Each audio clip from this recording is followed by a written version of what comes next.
Bonjour internautes, j'espère que vous allez bien.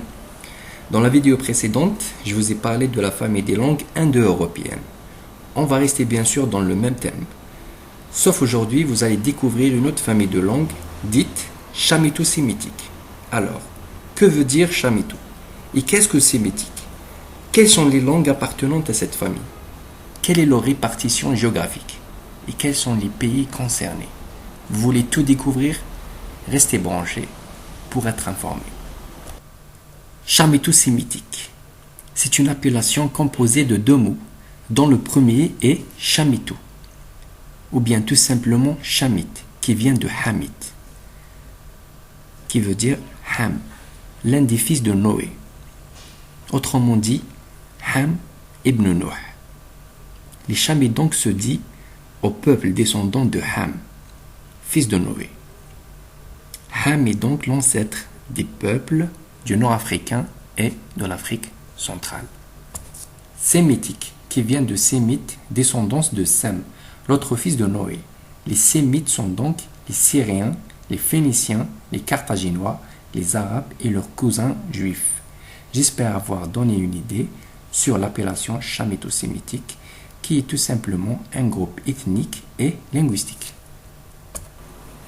La carte nous montre les familles chamito-sémitiques, réparties au nord et au centre d'Afrique, et au Moyen-Orient, où on constate l'existence des Sémites qui occupent également une grande partie d'Afrique du Nord, où on observe une forte présence des peuples berbères et une minorité des peuples tchadiques. Et au centre-est, on trouve les Tchadiques, où il y a la Somalie actuellement, et les Omotiques, l'Éthiopie actuelle. La couleur rouge nous montre la présence égyptienne sous forme d'un pont qui est relié entre le Moyen-Orient et l'Afrique nord-est. Là, on voit les langues chamito-sémitiques qui sont réparties sous forme de groupes. Donc, le groupe chamite qui contient trois langues, l'égyptien ancien, le moyen égyptien et le nouvel égyptien. Le deuxième groupe, ça sera le groupe sémitique qui regroupe 73 langues. Je vais citer donc quelques-unes. Là, je commence par l'akkadien, le babylonien. Il y a aussi le canaanien, le moabite, le phénicien, le samaritain, l'aramien, l'hébreu, l'arabe dialectal et l'arabe classique. Il y a l'assyrien, le chaldien, voilà. Il y a le maltais, ainsi de suite. Et pour le groupe berbère, là on trouve 29 langues. Moi je vais citer le tamazirt, le kabyle, tachelhit, shawiya, siwi, tetergit, ainsi de suite. Pour le groupe tchadique, là on trouve 192, voilà, 192 langues. Je pense que c'est le groupe qui contient plus de langues. Voilà, donc je citerai la Hausa, le Budoma, le Mandara, le Nagala, le Bana et l'Angra. Voilà, ça c'est pour le groupe tchadique. Et pour le cushitique, là on trouve 47 langues. On cite le Somali, le Sidamo, le Gala, l'Afar, le Gédéo, le Beja, Bedawi, Oromo, etc. Et le dernier groupe, ça sera le groupe omotique qui comporte 28 langues.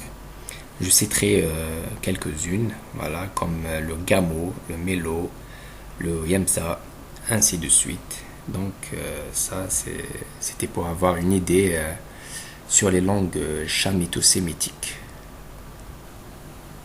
J'ai choisi le berbère comme exemple des langues appartenantes à la famille chamito-sémitique. Sur la carte géographique, on observe la présence de la langue berbère sur le sol nord-africain et plus précisément en Berbérie centrale, voire l'Algérie, en Berbérie orientale, qui sont la Tunisie et la Libye, et en Berbérie occidentale, ou le Maroc, et également en Niger, en Mauritanie et enfin au Mali.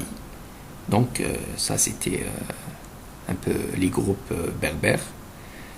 Et concernant les dialectes parlés sur le sol nord-africain, voilà, on trouve différents dialectes, comme par exemple le Rifin et le Chleuh au Maroc, le berbère des oasis en Libye, le tergui au sud d'Algérie, en Niger et en Mali. Il y a le kabyle aussi au nord de l'Algérie. Il est parlé différemment. Voilà, donc ça c'était un récapitulatif sur les langues berbères. On a l'exemple des langues issues de la famille des langues chaméto-sémitiques. Donc on a le berbère, on a l'arabe et l'hébreu. Merci d'avoir suivi la vidéo. À bientôt.